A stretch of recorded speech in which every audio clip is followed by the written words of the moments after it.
Imagine walking around a park when you come across an abandoned vehicle. Inside that vehicle, you see a gray haired man wearing soiled clothing. In the back seat, you see two small children wrapped in a filthy blanket. Hi, my name is Nate, and I would like to formally introduce myself to the class. I would like to let you know a little bit about me, my childhood, my struggles, my adulthood, and how they helped shape who I am today. The first question you might have is, who was that homeless family inside that vehicle and where was mom? That family inside that vehicle was mine, and as far as I knew, mom was dead. Mom and dad had a violent breakup when I was just 5 years of age. I didn't see my mother again until I was 9 years old. During this course of time, I had no interaction with my mother's side of the family. So you can imagine my excitement and happiness when I ran into my Uncle Larry, my mother's brother, for the first time in 4 years. But with happiness sometimes comes struggle. My uncle convinced my father to allow us to go visit him. When I walked into my uncle's home, that's where I couldn't believe my eyes. I seen my mom for the first time in 4 years. When I got back to my father's house, I told my father that we seen my mother. My father admitted to lying to us for all those years, but he allowed us to see my mother on the weekends. During this time, my father started to change. He began to lose weight rapidly.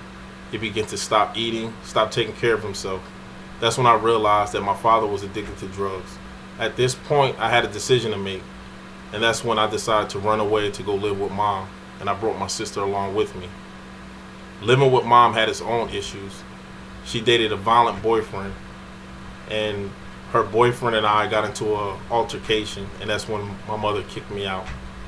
So at the age of 15, my mother kicked me out, and I was on my own without nowhere to go, and I was forced to become an adult at an early age. During my teen years, I lived with different friends and cousins. I had no money, worked odd jobs. But one thing I knew was that I had to continue to go to school because I knew how important education was, and I knew that was a route to get out of the situation that I was in. After graduation, I was still stuck in the same neighborhood, so I decided to join the Air Force to get away. So I can sit here today and honestly tell you that the Air Force has saved my life. It's made me a better person, a better father, a better husband. Now that you know a little bit about me, let's recap my journey through life. I've talked about my early years and how I thought my mother was dead, how finding out my dad was addicted to drugs and being reunited with my mother had its own issues and struggles, and how being kicked out at the age of 15 forced me to become an adult at an early age. Some people who experience hardships in life will try to make excuses on why they can't succeed in life. They will attempt to blame race, gender, poverty, and though it's true you might have to push a little bit harder, you can do it. It can be done. If you are having problems in life, or you come across a situation that you can't handle, try to remember this quote by Confucius.